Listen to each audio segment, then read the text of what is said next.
him the medicine. He's crazy. He's lost his mind. They can't help you, Max. We make our own rules. Rake's take. We make our own rules. Rake's take. He's lost his mind. Rake's take. I am extremely excited today. We have a super special guest. I don't want to reveal too much of the backstory of how I know him for those who don't know, because I think it will be really interesting how it all comes up. But this is an incredible trader, someone who has been trading for 9 years now, coming up on 9 years, 10 almost. But it just an absolutely legendary trader. To this day, some of the biggest wins I have ever seen. I am extremely excited. Please welcome everybody, Mr. Andrew Diaz, StockMarketWolf. What's going on, everyone? Dude, going on, brother? So excited, dude, bro. I'm just like antsy, man. So this may not be the episode we're releasing first, but this is our first time recording. So bear with us.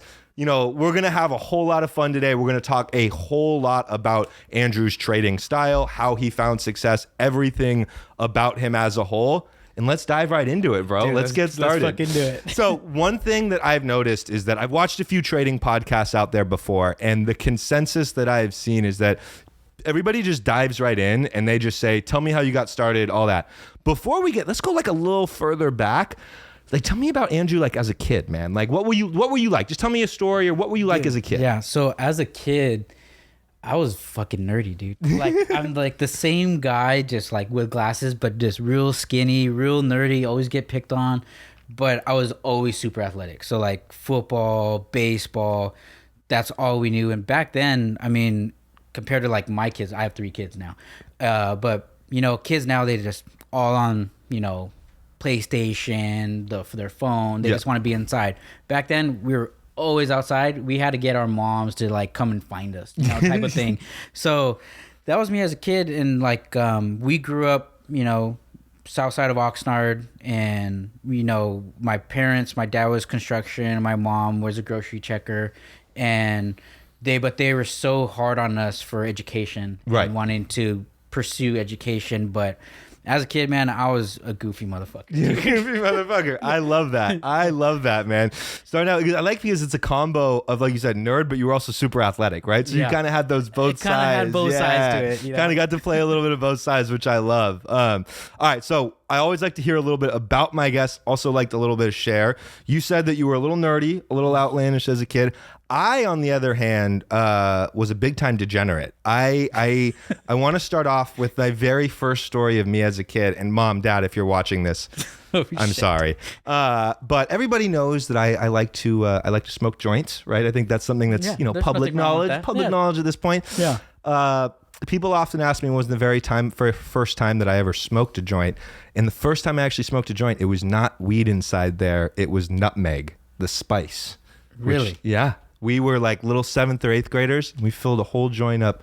So since birth, I've been a degenerate, I think, in my heart. Just a little bit. I think just a little bit. So always like to start off with something just to learn a little bit more about you as who you are, share a little bit more about me that you probably didn't need to know, but it may make a little bit of more sense down the line. I seriously, that actually happened. And the kid I did that with, he turned out to be like an NFL player. It's crazy story, right? Like, yeah.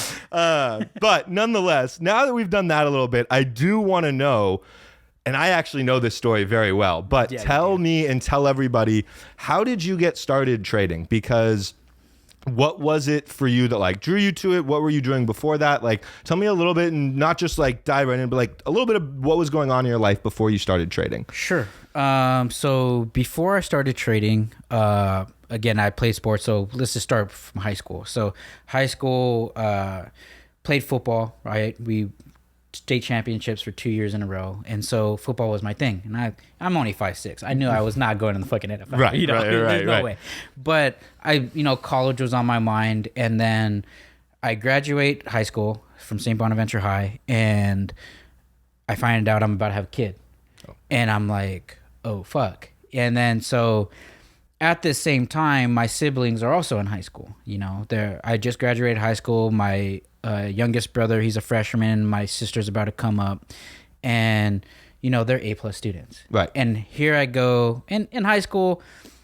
I've always been, as a kid, I've always been nerdy, but as I kept getting picked on, as I got older, I became more of an asshole, kind of, you know, and so I was level-headed, but not. Like, for me, I was fine just getting a C on the grade. Right. You know what I mean? I didn't need a fucking A, you Right. know? But anyway, so I have the kid, and, you know, I tell my mom, like, you know, when I go to tell my mom and dad, and they didn't even need for me to say anything. They're like, we know you're having a kid. And just, You strike me, that combination of nerdy, athletic, and a bit of an asshole strikes me as the kind of dude, you probably did well with the girls in high school. You just strike me as that. Just to put that out there a little bit. I'm not surprised by that based on what you said. I'm so shy too. It's so funny. But Which is, it works. It works. It works.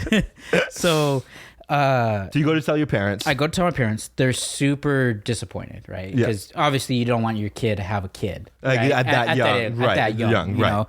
And so I no longer can play football in college, right? That dream is gone. Yep. No longer going to a 4-year university somewhere far is even an option either, Right. because now I have to stay. So what I did was I started to go work at Champs at the mall. Yep. And I went to a local JC, which was Ventura College. And I was like, okay, well, what am I going to do? And my mom, when she had us, you know, when my dad got injured in construction, she stayed being a grocery checker. But her initial thing that she wanted to do was like get into the bio field. And she was like, well, you know, why don't you try nursing or something? Right. Okay. And I was like, okay. So I went that route and, you know, did the anatomies and all this stuff. And then I was like, all right. So my life at this point kind of sucks. You know, I'm going to school, I have a kid, I'm going to work, and it's not until I start doing the science stuff where I'm like, I just don't want to be a nurse. I want to be like a doctor or something. Right. I want to achieve to be like a surgeon or something. And while I'm going to school, you know, there's this battle that ends up happening of, here's this life I can see myself having 5 to 10 years from now, but here's my reality. And my reality is I need to show up to work to afford being able to just go to school, you know? And then there is this point where I get fired from Champs. And the reason I get fired was I had a test for anatomy. And the fucking, you know, if the person's watching, the fucking bitch that I was like, hey, can you cover for me? I got an important test. Yeah. You don't have shit going on. Can you cover for me? No, I can't. So then I got mad, upset, and I found out this person was out partying. So I messaged this person. It did not go well, right? Yeah, I get fired, right? And I'm like, dude, what the fuck? And so the day I get fired, I'm going home, and I just filled up my tank. I called her Big Bertha, was my Ford Expedition. That's right. You know, just this big old fucking Expedition. And dude, we hung out in like San Monica the one time, and I was driving it back then, dude. And so I go to fill up Big Bertha, and she was like $80 to fill up, right? I'm making $7.25 an hour, working 20 hours every 2 weeks. Yep. Barely $280 a month. I want you guys to think about that for a second. $280 a month I'm living off of. Yeah, I mean, living is a hard word. You're not really living off that. You're not living off of that. You're surviving. I'm surviving. Yeah. You know, granted, you know, my parents gave us a place to stay, didn't charge for rent, but everything else I'm providing, right? Yep, absolutely. And so I get fired. That same day I get fired, I fill a Big Bertha, and on the way home, my mom calls me and says, hey, I need you to buy diapers for Tay. That's my oldest son. He's 13 now. Yep. She's like, hey, I need you to buy diapers for Tay. So I go to Babies R Us when there was still a Babies R Us. Yeah. And I go to buy just a little pack. And that little pack that I go buy, I go and put in my checking, my card, doesn't go through. And I'm like, okay. And now I'm like, okay, well, I'll try again. Doesn't go through. And now I have this like immediate panic that I'm feeling, and there's a line behind me, and here I am, this, you know, Hispanic guy, looks like a fucking teen, you know, in fucking Babies R Us, and here's all these older dads or moms or, you know, and I'm like, I just feel like shit. So I go home, and my mom's like, where's the diapers? And I'm like, well, my card didn't go through. And she's like, well, it's a good thing you got a job. And I'm like, well, I just got fired today.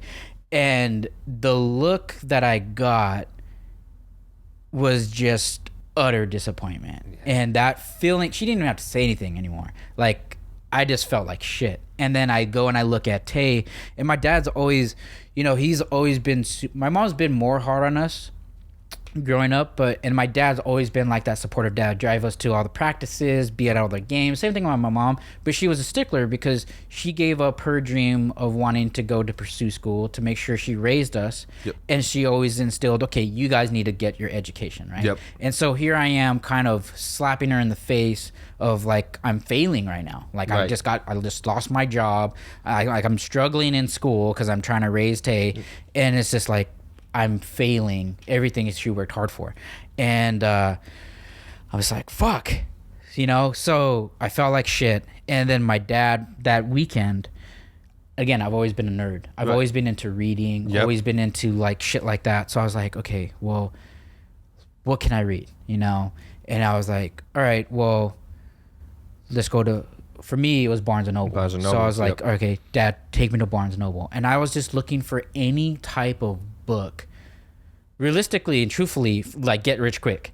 I was honestly looking for like, how do I make money quick? I think that's how it always starts, man. Like how people find their way into trading and just into like other entrepreneurial spaces or just like life ventures is it starts by you're like, I need it's that like, I want money now, right? It's that emergent, like I need it now type of feel, dude. Yeah. And that's what I was feeling.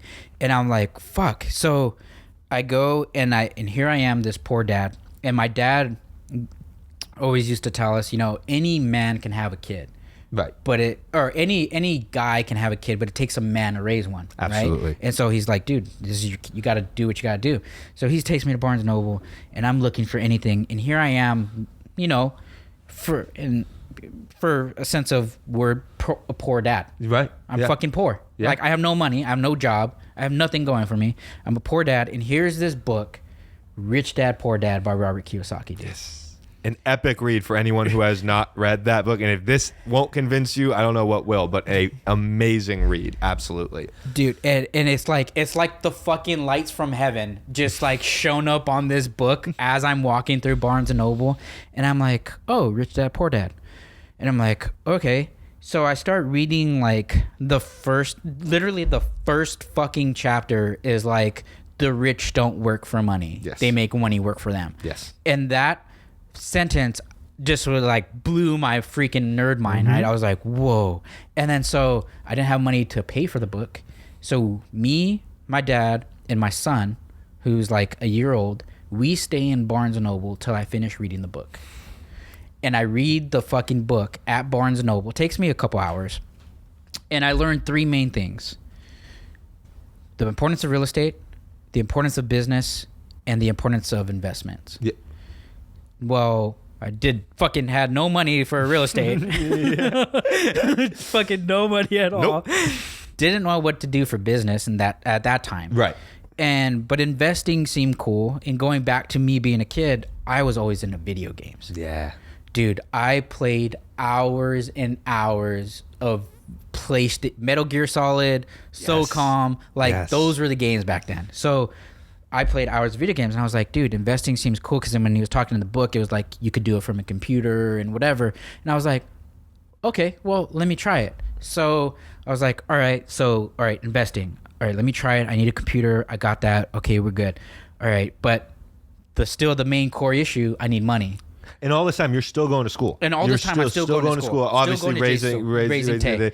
And I thought one of the things that was interesting you mentioned is that what you were studying with the anatomy, you were like, man, I want to be a surgeon. You had always had those higher goals from the beginning, right? From the beginning and so now it's interesting to see you read this book and have it take your higher goals and almost be like, okay, maybe there's a different vehicle for me. 100%. Yes. 100%, because in the book, I don't want to give the book away, but in the book, he talks about a rich dad and his poor dad, and his rich dad was this very educated, traditional follow the route person who got a really high paying job, or that's his poor dad, sorry. Right. And then his rich dad was his friend's dad, who you would never know is rich, but has all these successful businesses and is a badass entrepreneur that has all these things. So it opened my eyes at that point of like, damn, do I really want to go to school? Which I still ended up going to school. But so I was like, okay, well, the still core issue and root of my problem is I have no money. Yeah. Well, in the book, it talked about they were trying to do side hustles to make funds. And the very first story is like they were counterfeiting coins and whatever, right? Yeah. And I'm like, well, I can't do that. But I was like, okay, how could I be smart about this? So I went and got another foot job or another shoe store job, right? And so it was like at Dick's Sporting Goods or whatever. And end up working part-time again at another Foot Locker in a different location. And so I'm working these jobs, and both are part-time because it's not essentially full-time at all, right?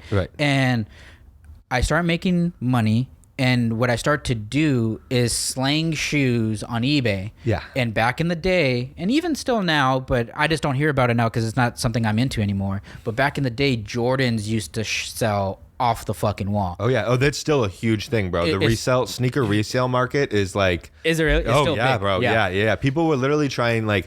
It's an interesting side hustle. I just I found my groove with trading, but there were people who will literally, what they'll do is they will buy.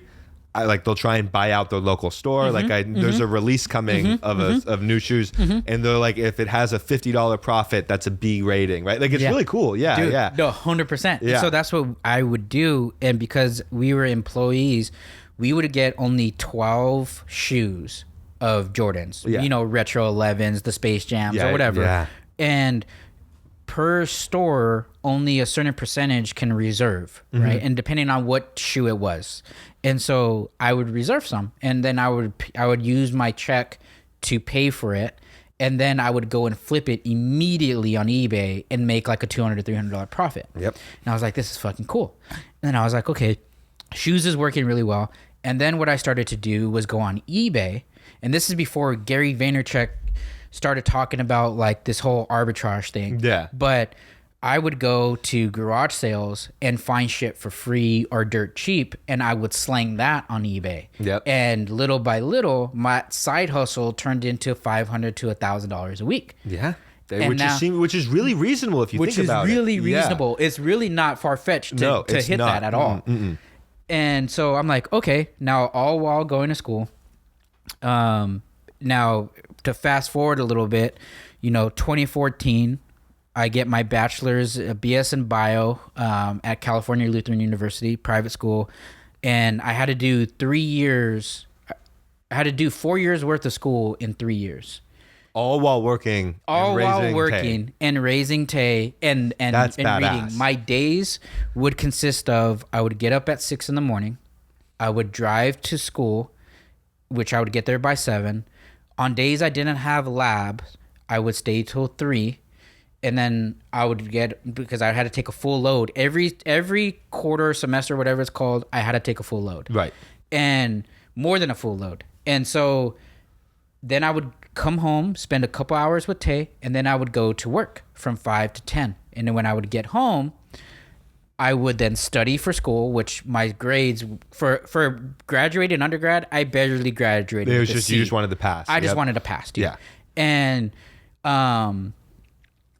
And so I would study, and then from midnight till about 1 or 2, I would read books related to investing, to trading, to money management, to personal help books, and I would stay up, and that would keep me focused. Dude, there were days when, I would get an F on a test, or I would have to retake a class, and I would have to now double jam-pack my stuff. I would get home and I would fucking cry. Yeah. And it's because it's like I was getting nowhere. Yeah, bro. And I was like, fuck, here I have this opportunity at a pretty good fucking university, and I got a scholarship. That's the only reason I was able to go, is in JC I got good enough grades to get a half scholarship, and then I had to take out student loans for the rest. Well, my student loan, I only can afford 3 years worth because I like maximized or some shit. So I was like, dude, I got to jam pack it all.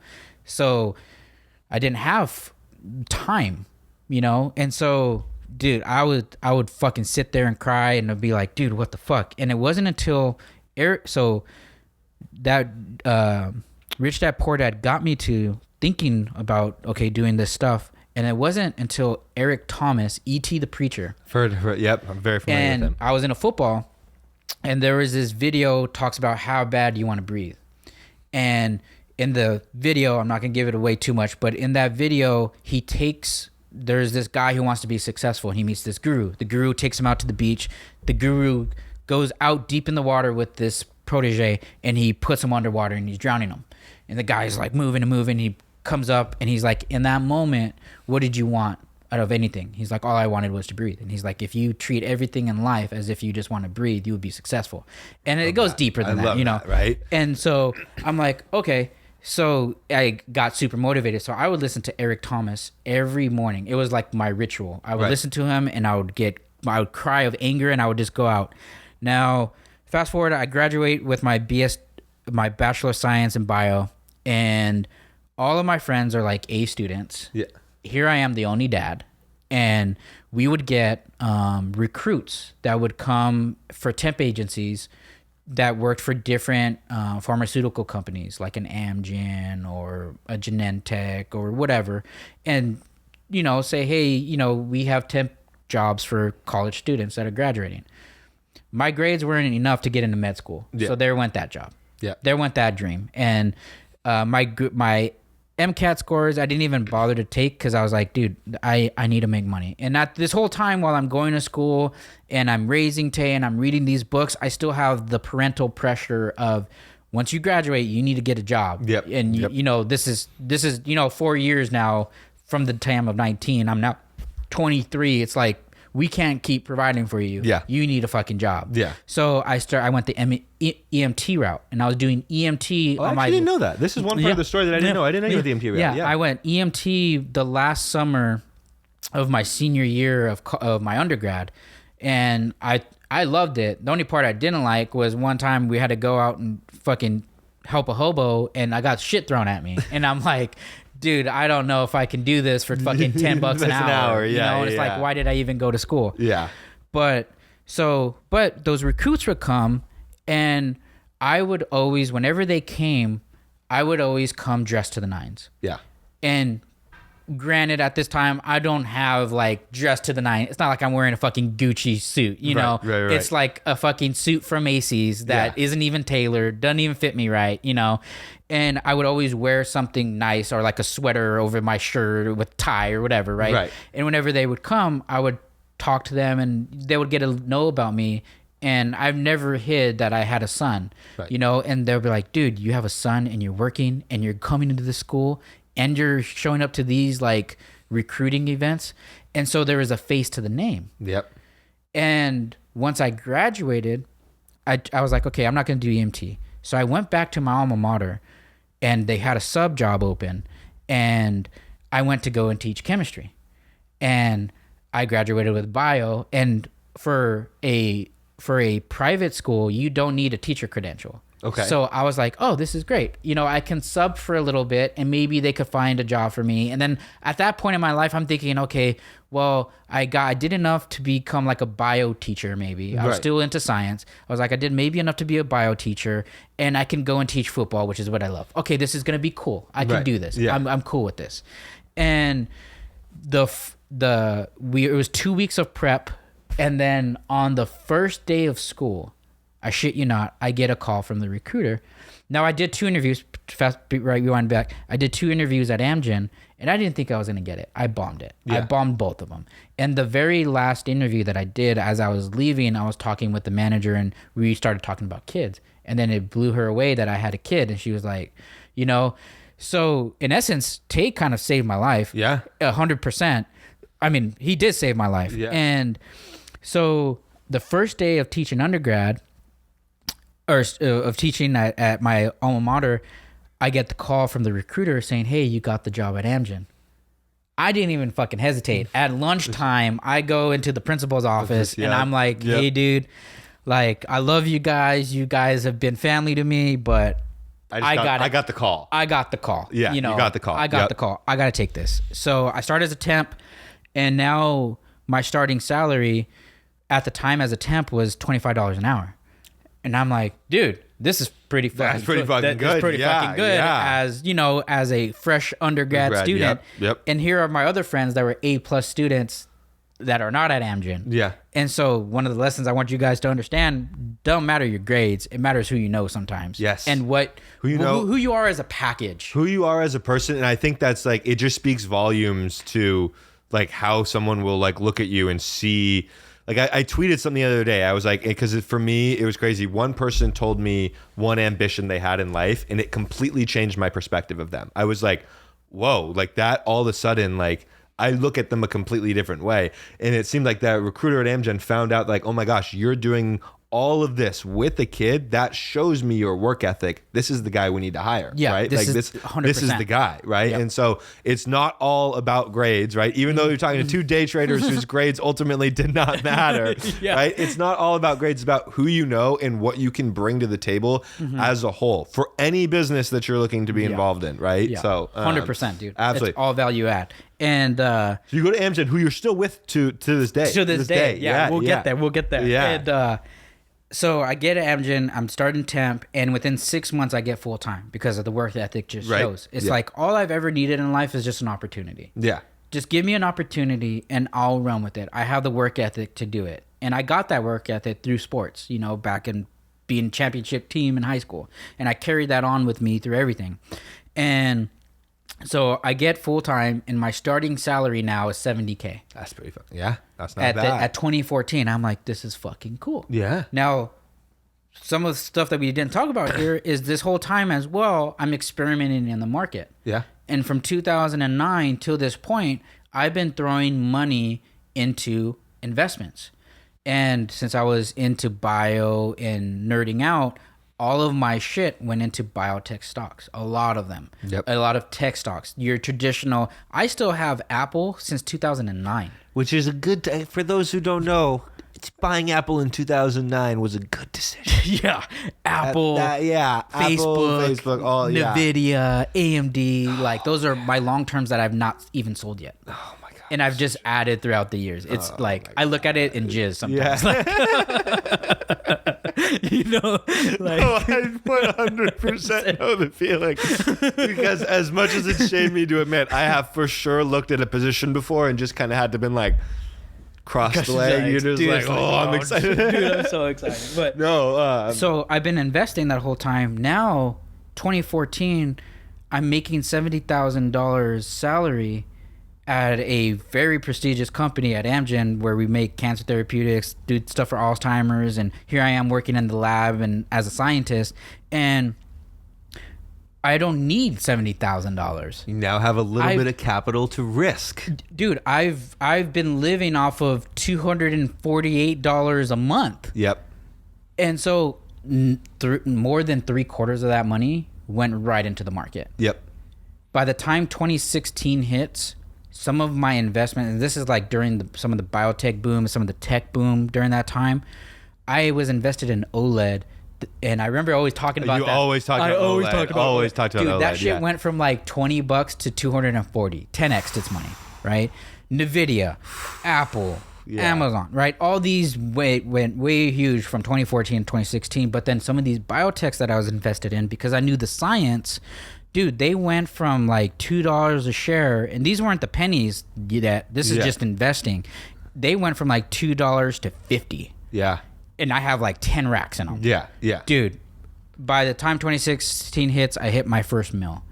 And this is not with day trading. This is more with long-term investing. And but you had been dabbling in day trading, of course. Of leading course, up. Yeah. And but the big wins were coming from those long-term. 100%. Huge. Yeah. But so 2016, I make that first mill, and then I read this book by Grant Cardone, because then I started to think, oh, I have money for real estate. Yeah. You know. So then I started getting more into real estate, and I read this book by Grant Cardone, and it's called the 10x rule.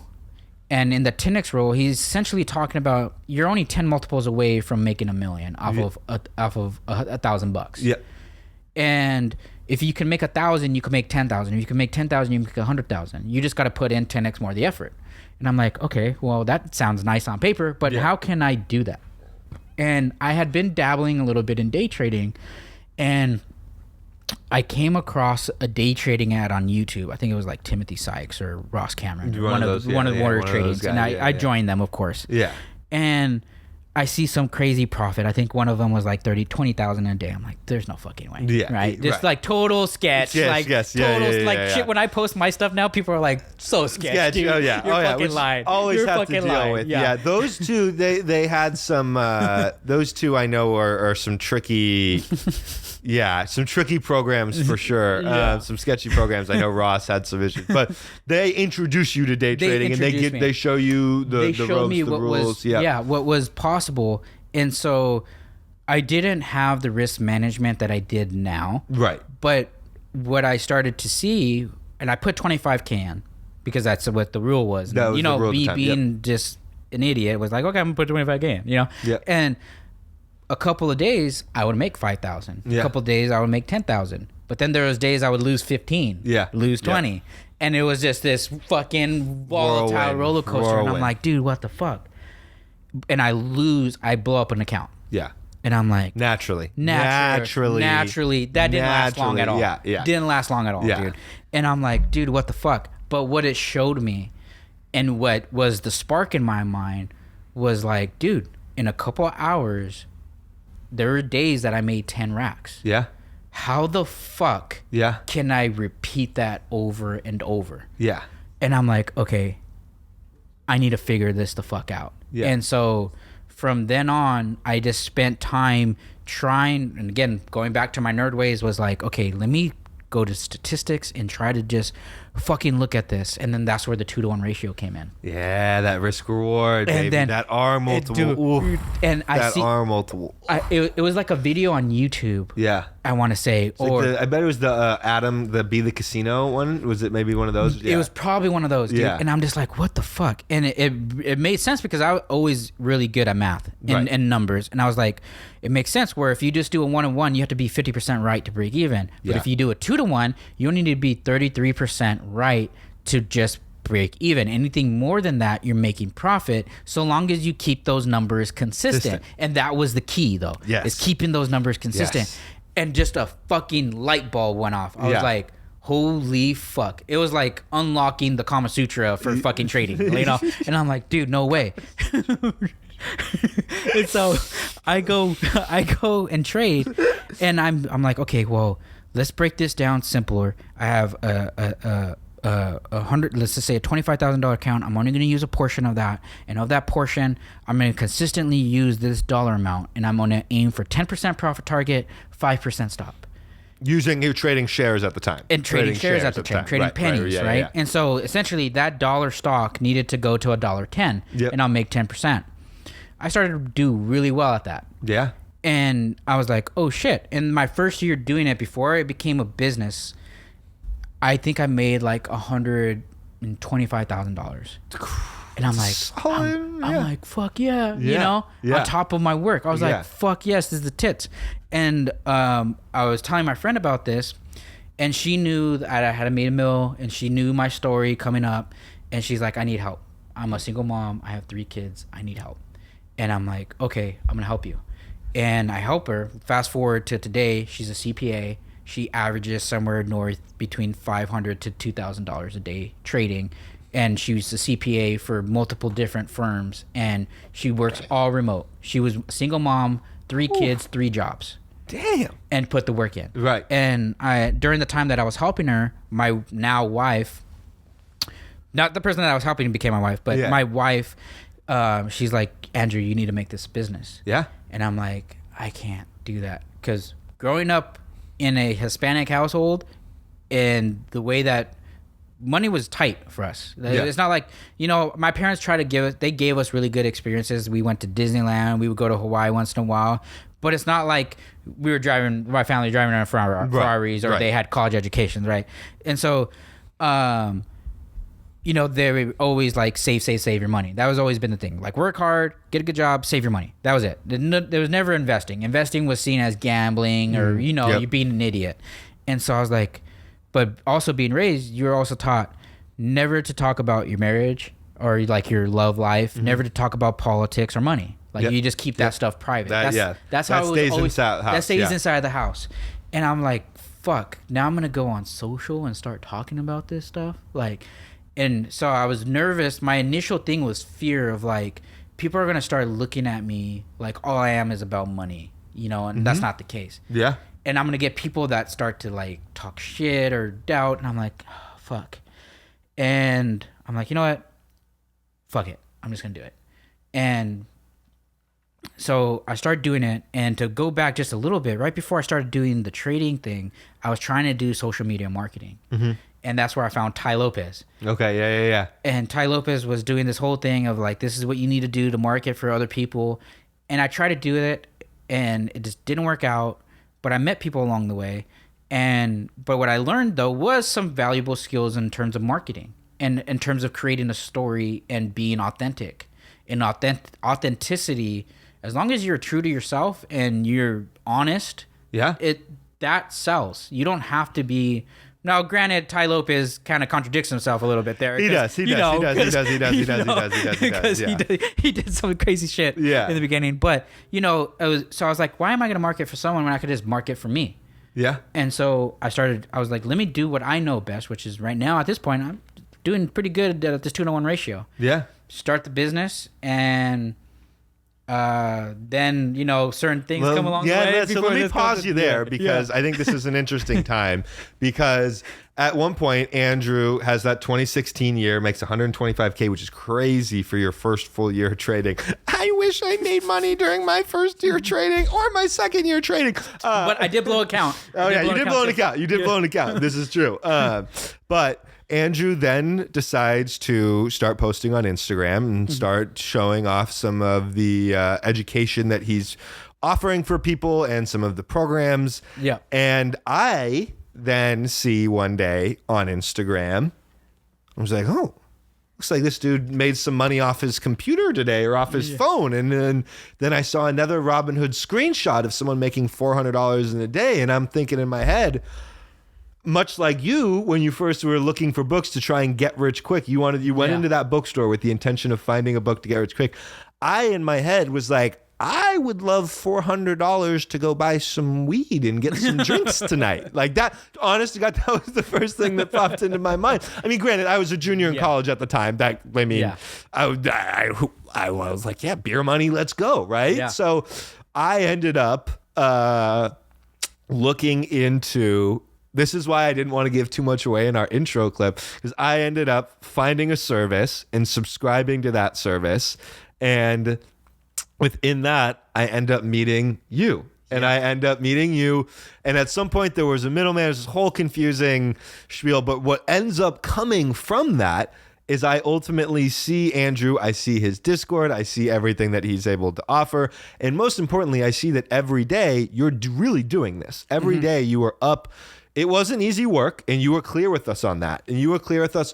I thought it was really crazy because one day we were all in Andrew's Discord, me and a couple of other beginners, and and like you yelled at us one day. I don't know if you remember this, but we were all swinging tops. TOPS. Oh yeah, dude. We were swinging. Everyone. It was like shipper season or something. I don't know if any of you've been trading long enough or trading pennies long enough to realize that, but for some reason, all new traders believe that it's free money when it becomes like near the holidays on these shipping companies because they're shipping more for Amazon. It's like a total scam, right? They're just, it never happens once. But I remember one day we were all us like degenerates in the chat were like swinging tops for like 3 days, 4 days straight while you were telling us. And at one point you were like, bro, I day traded this stock 4 days ago and I haven't touched it since. What are you guys doing?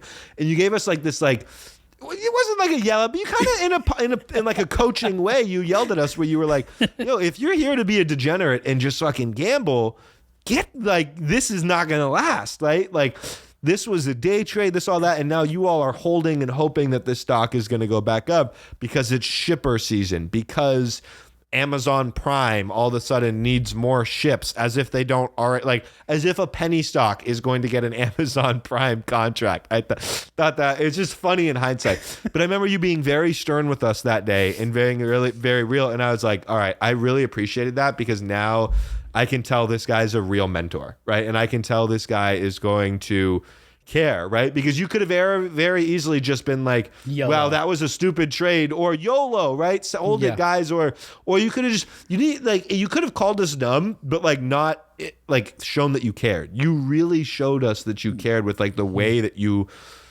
like let us know that was not the right way to trade, right? And so from there, I remember that was the end of 2017 and beginning of 2018. You come to me and you come to one other guy at the time, Kyle Walters. Shout out if you're watching this, Kyle. Shout out Kyle. But he comes to, Andrew approaches both me and Kyle, and he says, hey guys, so we've had the Discord monthly. You all have been learning from me. We've been doing Zooms. We've been trading together. I've been giving you a watch list, but I just made my first course. All right. I think that was the time I just made my first course, and I'd love for you two to be the first 2 students that take it. Right. Yeah. And I remember at the time, it was right around Christmas. So I remember going to my parents as a little broke college student that I was. And I was like, Mom, Dad, like, for Christmas, I want this course. Like that's what it would be a blessing to me. And my parents were like, we'll split it with you. Right. We'll split it with you. We'll find a medium ground. And from there, I remember for the next several months, every Saturday, we would get a new video released on this is like the very first course you ever did. And the evolutions you have now are crazy. But you would get a drop every Saturday. And I remember spending those Saturdays watching the new course lesson each time, watching the new material, watching what we were going through. And it's just crazy to look back.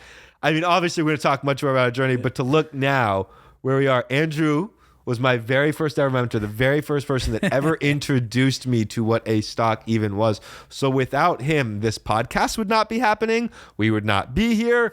Rake Trades would not be a thing. I don't know that you all would be watching funny stories on Instagram, because most people's other stories aren't very funny. And so truly, bro, I just want to say, before we dive a little bit more deeper into some of our various trading strategies, some details on it, I want to say thank you, because you took that leap. And really, I'm going to be honest with you, I want to thank your wife, because your wife pushed you into starting this business. If she hadn't have done that, I don't know if we would have met. I don't know if our paths would have crossed.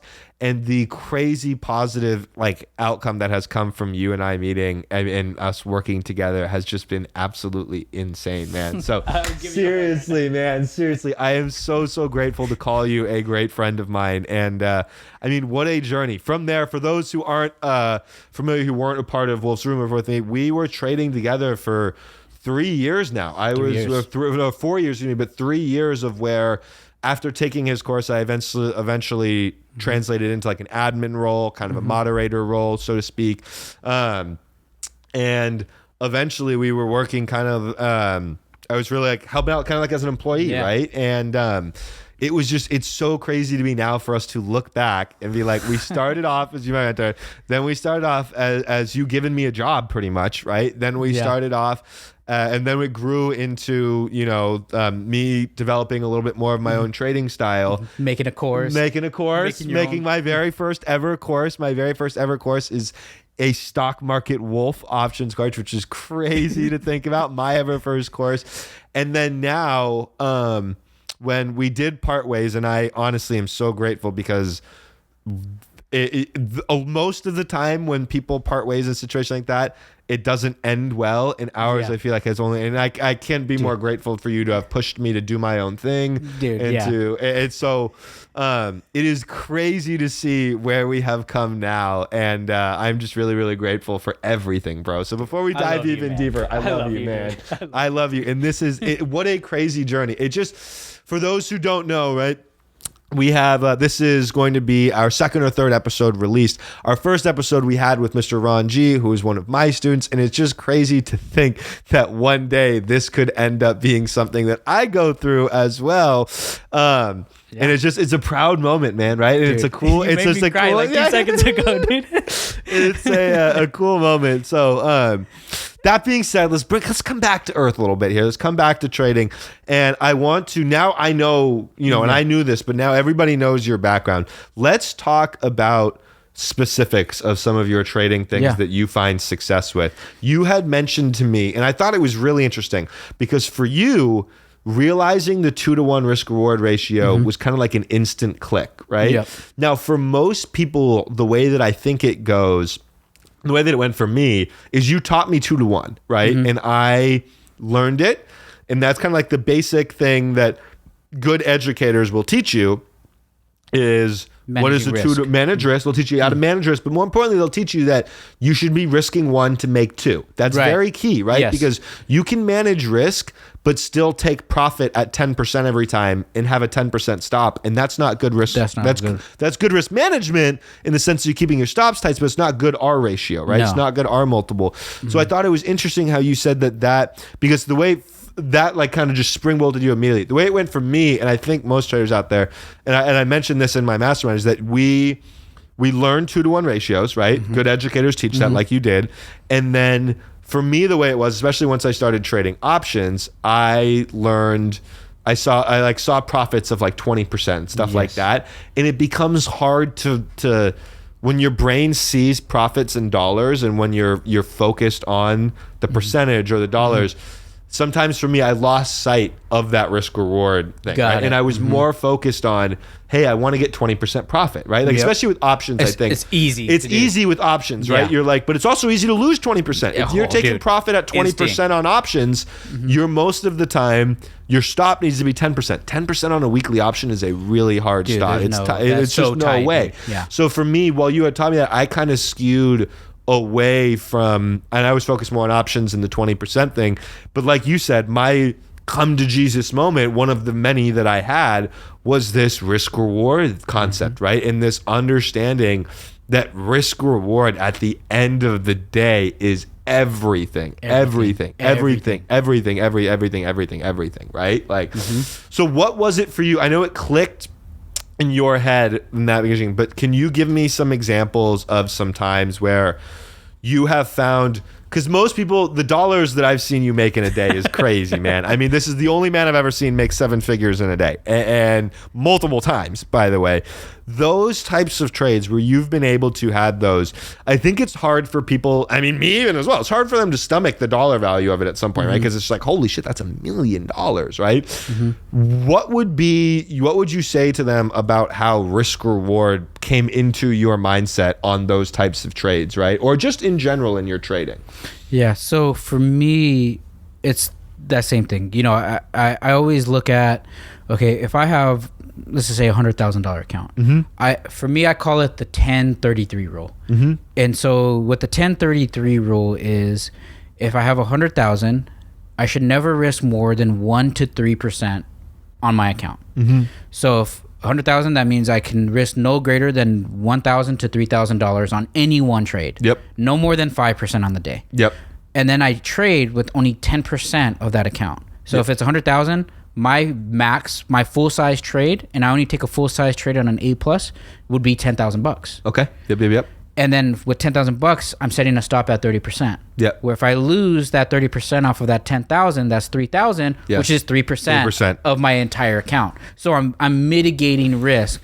So now where the risk multiplier comes in, where that thing is, it's like, dude, even if I lost 10,000 of it and just lost it all, but I can make 2, 3, 4, 5, 6, 7, 8, 9, 10, 20,000. I'm going to take that all day. All fucking day. And on days, and this is where it's really hard for people to understand, is on days that I had those big days, it's not like I put 100,000 in it. You know, $30,000, $60,000 max on some of those. And it's not like I was willing to lose the 60, which in case if I did lose the 60 at this point in time, it's not even a fraction of my account. That's still, You know, but I was only willing to lose of that 60, maybe 10. Which is, again, following within my percentage. Your percentage risk management rules. Right? Absolutely. And so as I started to make profit, my first thing is to shave off. So if I have 100 contracts, let's just use contracts now, contracts, that's what we do, right? Just for reference, Andrew started out as a penny trader. 100%. And for years, after I learned options, for years I was texting this man, bro, you got to check out these things called options. You can make way more. They can be crazy.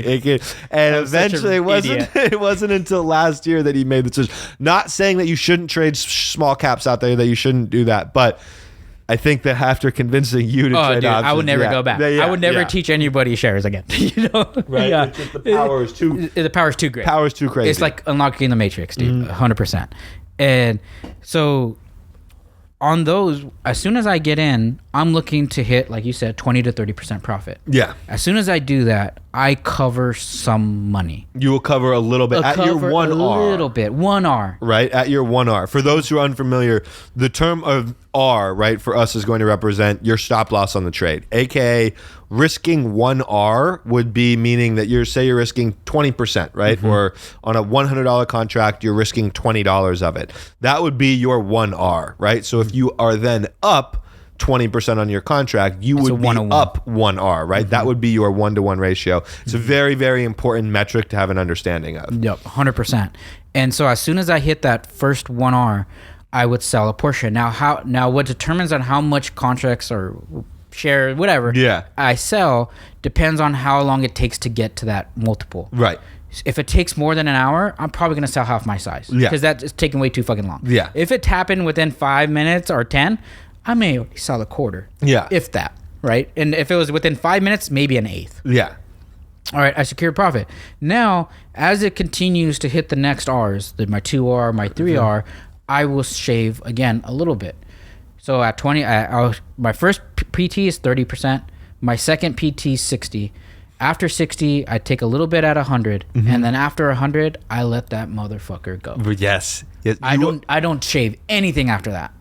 I just let that bitch ride, and if she wants to put out all day and slob on the knob all day, let her fucking slob on the knob all day, dude. Because like I just let that shit just You go. just let it go, and that, all day. You, of all the traders that I have ever known, you are hands down. And I will say, because one of my other mentors, Eric from Major League Trading, is also great at holding trades all day, so I have to give him some props to it. But you, dude, the ability to hold your winners is out of this world. Like, I remember that day, the one of the 7-figure days on SPY, you held a winner. You shaved probably a little bit at the 30, 60, 100, but then you held a position from like 30K to over 7 figures. 1.67 million.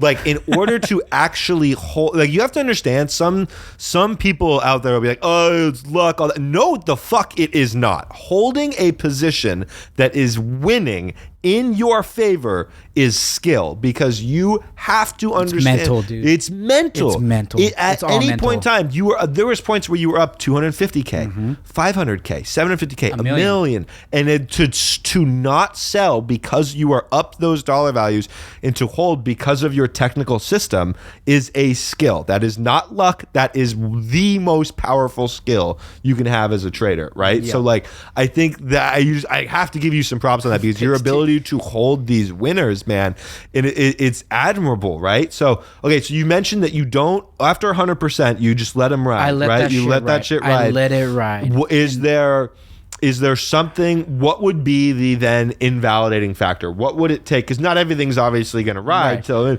what's going to be your method of management from there, right? If it starts to go back against you. Yeah, so that's a really good point. So when it starts to go against, there's two risks, and I think this is important for people to understand.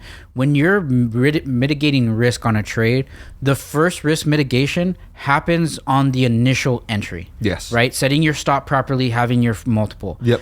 After you've hit that multiple, there's a second mitigation that takes place that is super important to understand, and that would leads to profitability. And so with that, for me, and I have a set of rules, and one of the things, and I think going back to the mental thing, is I've been so patient and hardworking my whole life that it took years to just get to somewhere where like it's not hard for me to hold a fucking couple hours in a trade. Right, dude, I've been waiting years for this, It's totally different. But so what I look at though, and I'm a technical indicator guy. Right, I know we're gonna have this conversation of indicators, no indicators, but yeah. But I look at my EMAs and I look at my MACD, and my first rule is if any of those indicators start to reverse on me, signifying a bearish move, if I'm in calls, right, then I'm gonna look to get out. Yeah. If it comes back to my premium, which your break even, which is my break even price. Yep. So if any of those rules happen at any one point in time, I'm out. So as long as it continues to stay above my indicators, there is no rule that is signifying for me to get out.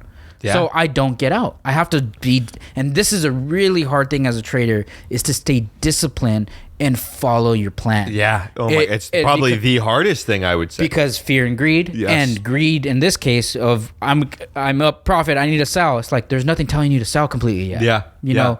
Now, if you wanted to be even more conservative, I know that there's traders that are out there that will be like, if I'm up and I give back 30% of what I'm up, you know, let's just say you're up 200%, and it goes down to 170 or whatever. Right? Yep. Okay, I'm going to take profit now. Which I don't have a fundamental flaw with that, because it's like, who says it's going to go to 1,000%, right? But I don't have a fundamental flaw with it, but I also think that that's how people always ask, how do you catch and hold these big moves? Doing something like that limits your chances to do 100%, right? Yeah, because it just takes a quick dip to just especially be like, if you're trading 0 DTE, which I do. That's what that's you all do. I do. Right? Yeah, and that's all you do. Which is crazy. I think that there's like you found this crazy success trading the same like every day, right? With the SPY 0, it's all SPY, not SPX. No, all SPY. My recommendation to you is stick with SPY, stay the F away from XPX, because the spreads are going to be wild on it, right? Yeah.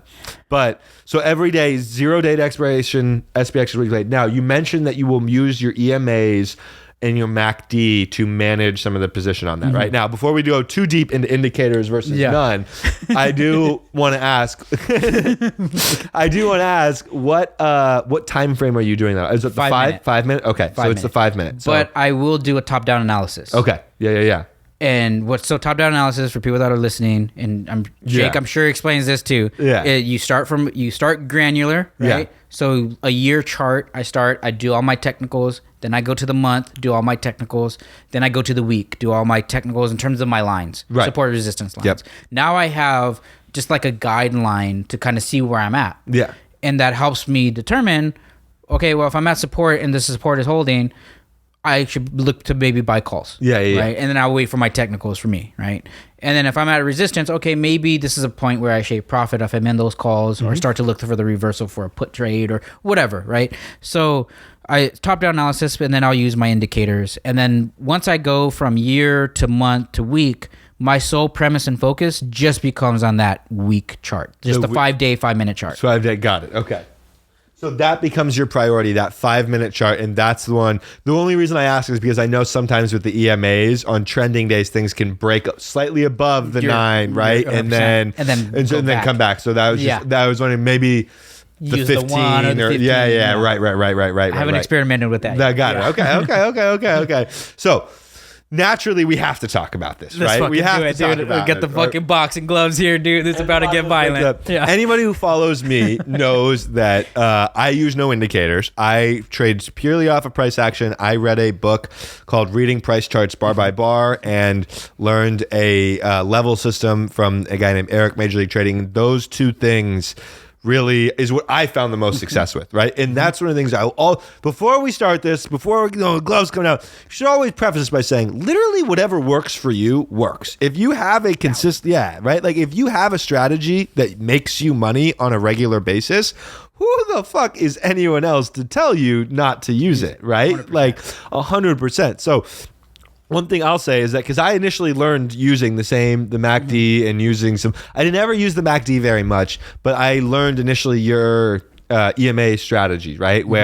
Which I think, especially with small caps, the EMAs play a very large role. I know 100%. You are not the only small cap trader I know that has an EMA focus strategy. I know Trade Like Mike Spinoza, who actually short small caps, unlike you, who was a long trader. It was interesting to see both using an EMA as part of their strategy, right? As a big portion of it. But when I moved to options, I found initially for me that there was less. I think EMAs are really great on trending days, and a lot of the stuff you were trading was trending, right? Because it was a hot penny stock. It was going to trend. So for me personally, I had found that when I moved to options back in like late 2018, I think it was late 2018, when I moved to options, I had started to shift away from the indicators a little bit, right? And I started to shift towards just using the price action. So I'm always now, again, I'm a public advocate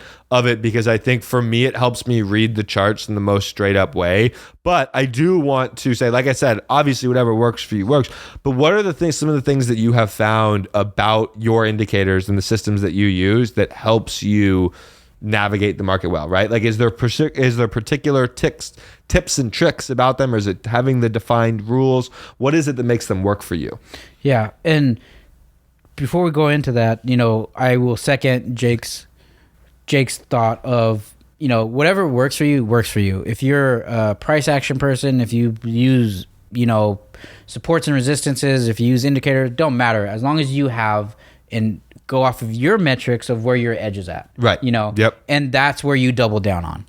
1,000%. Find your edge and your niche too. Yeah. And your niche can be only trading one side. If you only like to trade puts, that's fine. If you only like to trade calls, that's fine. Find a niche, find an edge, and execute upon it. I think we both think it's better to have the ability to trade both, but find a niche. I totally agree with you on that. 100%. Totally agree.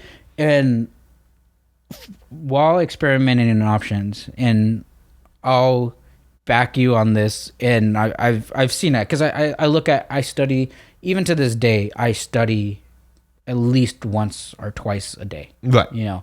After trading, and I go over even if they're successful, I go over, okay, what was right, what was wrong. And there are trades from a price level perspective, price action perspective, where if I would have traded just supports and resistances, I could have made an extra 200%. Yep. I'm not even gonna fucking lie about that. No, 100%.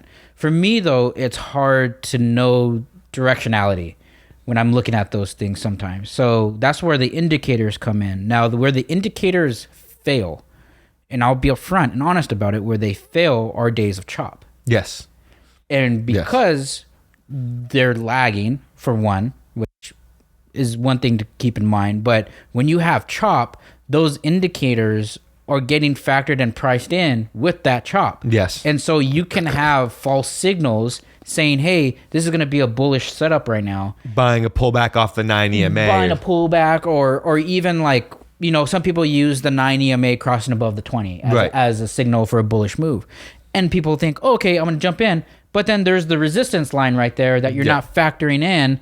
And so when it hits that and it comes back down, if you're just solely looking at the indicator, you're fucking up. Yes. So today, I used both. Yes. As my confirmations. So what I look at, like today, was, okay, here at, where's my phone? Oh, I turned it off. Fuck. So let's just say the value today was 400. Yeah. Right? There is resistance, let's just say at 400. Yeah. And let's just say 398, there is support. Let's say somewhere in there, 399, I get a signal for calls. Yeah. I'm not going to take those anymore. Right. Because I have resistance at 400. So I need a clean breakout if I'm going to go calls, or a breakdown of 398 if I'm going to go puts, along with what I look at in terms of my indicators to signal to get in. Right. Okay. So when I have, and I call it like my check mark box. Okay, here's resistance. The candle's below the 9. The MACD's crossing down. I have 3 things telling me, get in fucking puts. Yeah. I'm going to get in fucking puts. Yeah. And I'm going to ride it to the next support. The same. Now, as soon as it breaks that resistance and I get the signals for the opposite saying, hey, look to calls, I'm going to get in fucking calls. Yeah. Yep. But before, when I was just doing the indicators, it would work on some days. On trending days. On trending days. When there was momentum. Like the day that I made 30,000 going to 1.6 million. But then there was days where it didn't, because I wasn't respecting the support and resistance. The market structure. Of the day. Yep. So now when I trade with the structure along with the indicator, it's game over. Yeah. No, and truly, I think that, okay, I'm going to be completely honest with you. That is hands down the best defense of indicators, or best like supportive argument for indicators that I've ever heard, right? Because, and I'll talk about this openly with my mastermind students, is I say that like the system that I teach is adamantly against buying an EMA cross, right? It's like the opposite of buying. can't. I don't like buying an EMA cross, right? But what you just mentioned is that using these in conjunction with basic price action, that's the key. dude. That's the key, right? If you can identify market structure, price action, the trend, higher highs, lower lows, like if you can identify those and then use these indicators as a sort of added benefit and extra layer of confirmation. Yes, that's what it is. And that's all it is. Yeah. It's just that extra layer of confirmation. And I think where I will, like you said, you admitted there were some faults with indicators. I'm going to admit there's some faults that I have at times that I think could be prevented if I had a 9 EMA on my chart. For example, on trending days, there's absolutely times where I've parted ways with positions significantly early. And had I had a 9 EMA on or something like that, I do think it could have led me to held the position A lot longer, right? I do think that. So I think that there's some give and take on both sides, right? Yeah. Where you can say that, because for me, the reason I took them off is because for me, it gave me, I have a very defined system of what I look for before I enter a trade. There's 4 things I look for. I look for X, X, X, X, X, X, X, right? Before me entering that trade, if I have an indicator on my chart, whether it's the VWAP or whether it's the 9 EMA, what I found is that I started to take trades that weren't actually system based, right? Like I have a system of those 4 things I'm looking for, which are all price action based. If I have a 9 EMA on my chart, sometimes I would take an 9 EMA bounce or a VWAP bounce. Yeah. And it's like, wait, It's that's not breaking the system. the system. That's not my system, right? So for me, I had to remove them from my charts in order for me Get more clarity. to get more clarity on the system, right? So I think ultimately what this conversation like really comes down to is having a system, right? Like 100%. you need to have a definitive system. For you, it's the top down, and then you use your indicators as a layer of confirmation for it. For me, it's more market structure based, and my layers of confirmation come from some more intricate details of a candle, for example, right? Or something. But it doesn't matter, right? Like it doesn't matter. I think it's so interesting just because there is this stigma, and I'm probably somebody who's, propelled a little bit. There's this, I feel like this new stigma, mainly it's on Twitter, which I don't know if you're on Twitter very much, but Twitter is vicious, bro. Twitter is like mean. People on Twitter are just cruel. But people on Twitter, there's this like big movement, even way stronger than I've ever even sounded, against indicators, right? And I think that one of the biggest things that like to always look back on is like, if you are making what you're making using the system that you're using, why the fuck would you listen to anybody telling you not to anybody, do it? yeah, dude. Like it's like it's just so funny. I think that like somebody could try and come, like I could give you a PowerPoint presentation that's so amazing on how I think the system I use works better, and ultimately you look at me and just be like, why would I change up? And you can do the same thing. I'd be like, why would I change it up? Like once you find your edge in your system, just dive fully 100% in on it, 100% in on it, on what you do and how that system makes you money, right? Yeah. Like I think that's one of the biggest keys to trading. 100%. So absolutely, bro. So it's just crazy, right? Because this is my very first ever mentor, the most influential trader, ever in my life. And now we use 2 completely different strategic systems, completely different.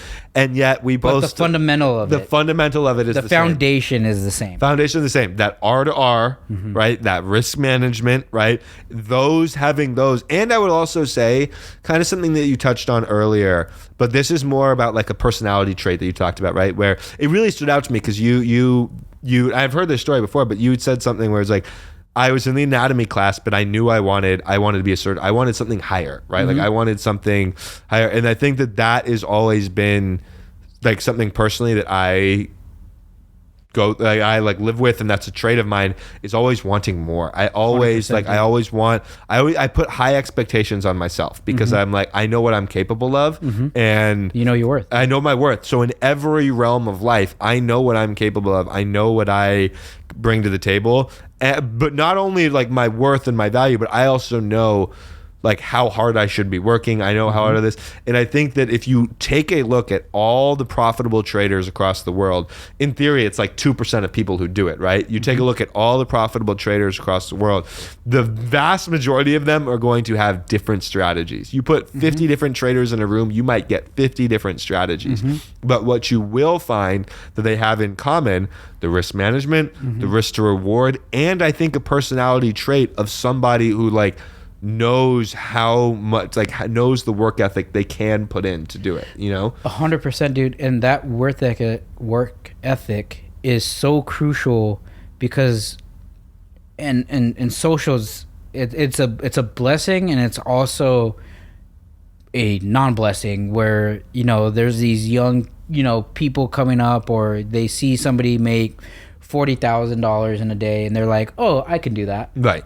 And now they, you know, they're on these Reddits or on these different forums or Wall Street Bets, whatever, right? And they're taking yellow trades, and they're thinking, you know, when you look at anybody who's a professional at something, a professional boxer, a professional athlete, a surgeon, a lawyer, it took years of dedication to just get to a proficient level. And that's not even being like at the top of that field yet. No, you know? no, that's like just proficient. That's scratching the surface. That's scratching the surface. Like there's professional boxers out there who could still probably get knocked out on the street. Where like, but then there's like the Floyd Mayweathers and Mike Tysons of the world who are like just total badasses, right? There's different levels to every single subset of the game. Yes. And when you look at that, and I see people that are like, I ask people, you know, how long have you been trading?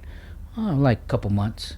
And then they get frustrated of like, I'm not making $1,000 yet a day. Yeah. And I'm like, well, because you're not putting in the effort and you haven't put in the time yet to be able to make $1,000 in a day. And a lot of times it's not even effort. A lot of times it's not even effort. It's time, right? It's time. I had somebody who I was talking to the other day, and I apologize for putting them on blast because but we're going to look back on this when they're super successful, and it's going to be awesome. But they were messaging me, and they were really struggling. They were talking about quitting. They felt like, you know, they put the last year of their half in their life into something that they weren't seeing a reward out of it, all these things. And I responded, I was just like, bro, remind me how old you are. And he's like, I turned 18 a couple weeks ago. And I was like, bro, like with all due respect, it has nothing to do with his age, but I was like, you've been trading for a year and a half. You're 18 years old, right? I would be shocked if you were profitable by now. Like that just like I would be shocked if you were like, maybe not shocked, but I would be surprised if you weren't going through any hardships anymore. Like this is like 1.5 years is such a short amount of time to be doing something like this, right? Like you don't expect to be a master of it so soon, right? Yeah, 100%. And then I always tell people like, yeah, you know what? We're playing the short-term game as day traders. Yeah. Like we're looking to get in and get out at some point in time on the day.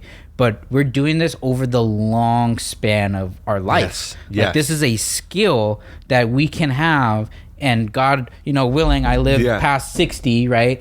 That I can do for the next 40 years, 30 years of my life, right? And make money throughout that whole time. It's like, why are you trying to make your years or life goal on your first fucking year of trading? Yeah.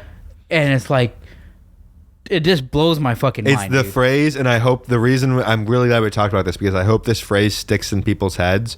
People want to trade for their rest. People want to day trade for the rest of their lives, but then they trade like their life ends tomorrow. And I think that if you can get it through your head that you are trading each day for the next 10 years, then it becomes a lot easier to not trade like your life literally ends tomorrow, right? Like it is playing the long game as a trader is incredibly important. And I think that any time that you kind of lose sight of that, it's really important to think. I also love this quote from Umar Ashraf. He says, always think of your next 1,000 trades, your next 1,000 trades, because one trade should never do that to you. Yeah, right? It should never wipe you. Never wipe you, right? Yep. So, all right, bro, I have one more question that I gotta ask, and I gotta because I know for sure that I've been curious about this, although we've talked about it before, but I know that there will definitely be some viewers that are curious. You have made some insane money trading in the stock market. You have some very successful businesses. You have a solid real estate portfolio.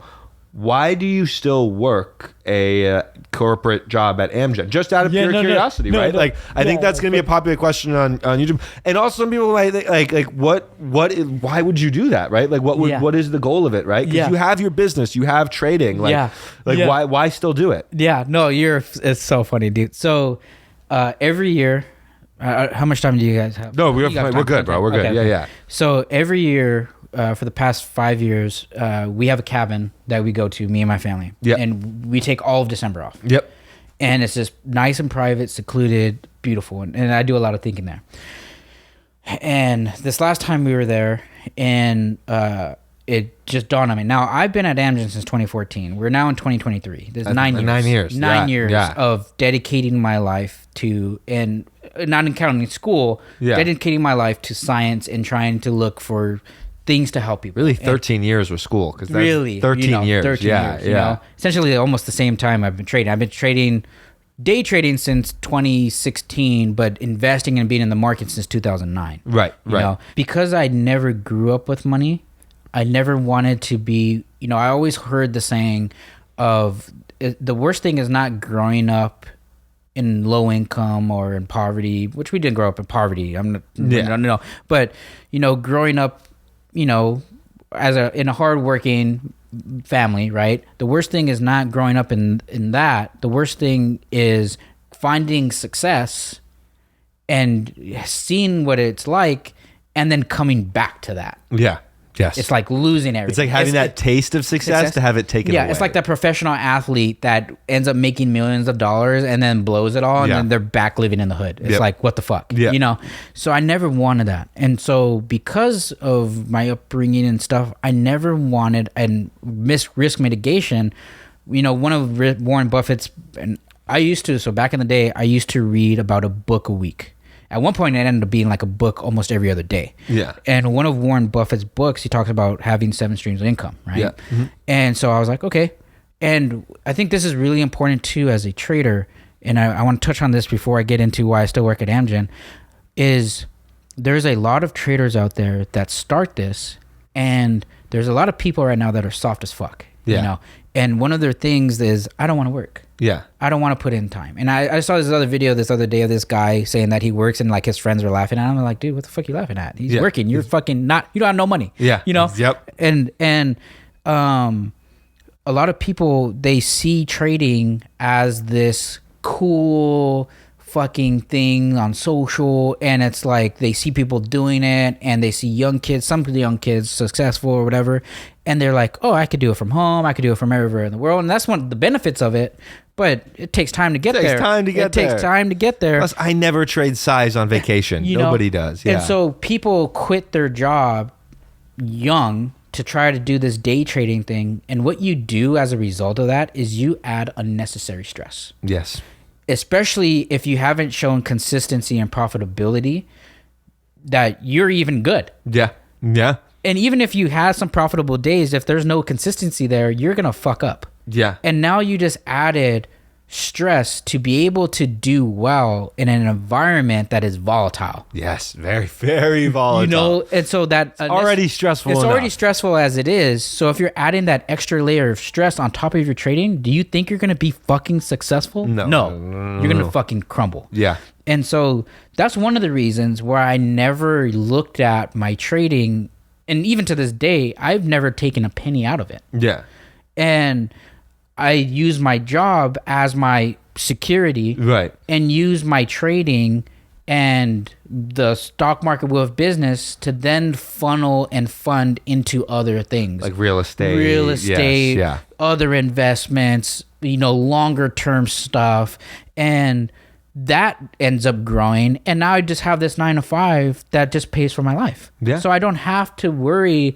This can keep growing and expanding at maximum capability. That's generational wealth. That's generational wealth for my future. Yeah. Where this, now to go back though, this last year I had a friend pass away at the age of 33, and we're at our cabin, and I'm, reflecting on life, and I'm just like, my son's 13, my middle one's 5, and my youngest is a year and a half. And he had life-saving surgery at 6 months. And I'm looking at my wife, and I'm like, the business is now that we do options, Yeah. it's way more consistent. Yeah. Because shares, not everyone. Not wants to everyone do is, it. yeah. It's Yeah, very yeah. volatile. Yeah. And More options traders out there. Yeah. 1,000%. And and I found a really good edge where my first year of doing options, I only traded half the year and I made $7.7 million. And it's like, Which is there's verified on it. It's verified, dude. for all of those people. Yeah. So, but believe me, I'm also like, what the fuck? Yeah. And so like when that year happens and then the business is doing well and then real estate is doing well and everything else is doing well, it's like, why do I need it anymore? I don't. That's the question. I don't. You don't, I don't. right? Yeah. And for me, so I went in to quit. Yeah. Oh, I did was you? a- I didn't know that. Yeah, so check this out, check this out, check this out. I went in to because I've been quit. asking you this Yeah. even before the Yeah. 7 mil. I was Yeah. like, Yeah. bro, you do not need this income from the 9 to Yeah. 5. Yeah. Why? Okay, so you Yeah. went in to quit. Yeah. So the progression of AMGEN, I started in the lab as a scientist, then I work as quality assurance, and then I become a manager of quality assurance. When we first met, you were quality assurance. Yeah. And so now as a manager, I oversaw a team that oversaw the manufacturing department to make sure we meet FDA regulations, everything like that. Right. And so, my whole 9 years, I was going on to site. Even when COVID happened, we were exempt workers. Yeah. So, and at AMGEN, the manufacturing department is 24/7. Yeah. So I had weird schedules all the time. So I was always on site, and I'm like, I don't need to go on site anymore. Yeah. I'm done. And so I went in to talk to the manager. I'm a manager, then there's a senior manager, then there's a director. Yeah. I don't even bother with the senior manager. I call the director. Yeah. And everybody at AMGEN knows I trade. Yes. Everybody. I'm talking about VPs. Yeah. Like They've right asked below you- the CEO Yeah. know that I trade, and believe it or not, they're in the fucking program. Yeah. Yeah. I fully believe it. And yeah. so people, it's not, I don't hide it. Yeah. And people at work. You're all over on social media with your face, And, so and yeah. people at work are always like, dude, why are you showing up? Yeah. They even tell me, Yeah. And I'll get to the metaphorical part of it but in a bit. But, so I go in to quit, and he's like, what would it take you to stay? And I was like, I love this company because you guys gave me this life, Yeah. and the only thing that would get me to stay is stay remote and just put me on projects that I could work at my own time. And as long as, if I could do that, then cool. So we were meeting at In and Out at 9:00. The following day, he calls me, and he's like, you got it.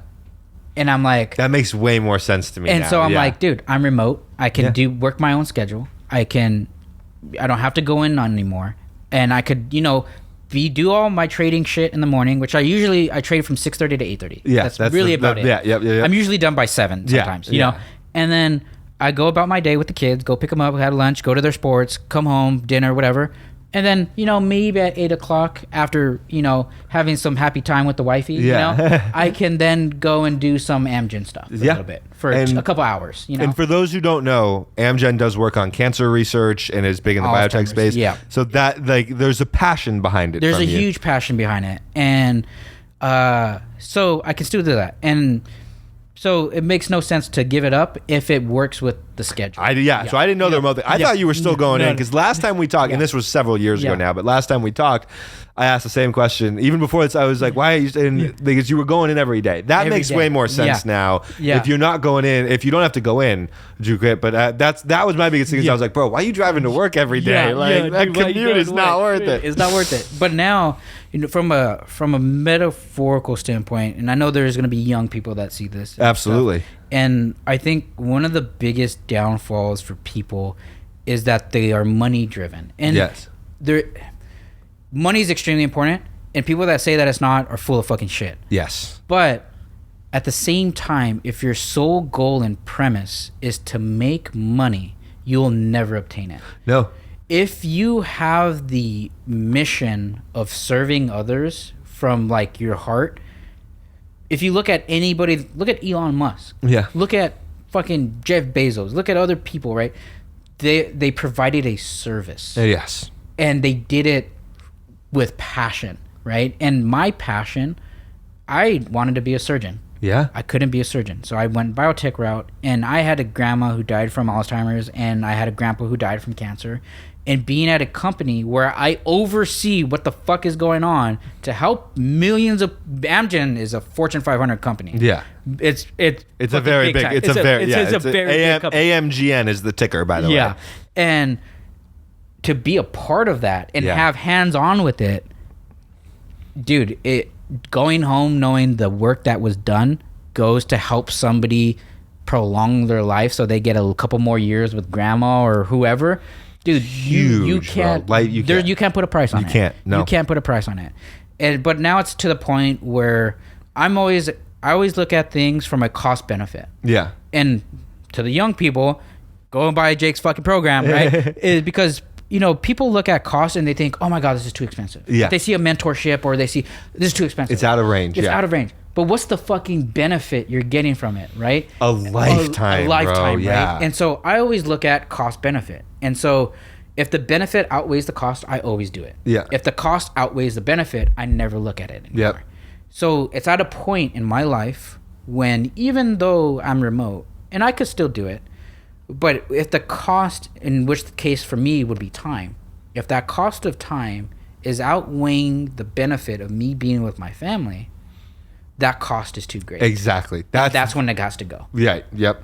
Right? But being able to be remote now, that's not in the equation. It's not in the equation. And I do it when everyone's asleep and the wife's asleep or whatever. And instead of playing Call of Duty for a couple hours, I'll do some AMGEN work for a couple hours. And if it ends up never being efficient for them, they'll let you know. Right? They'll let me know. And I'll say, hey, thank you for everything you've given me. Yep.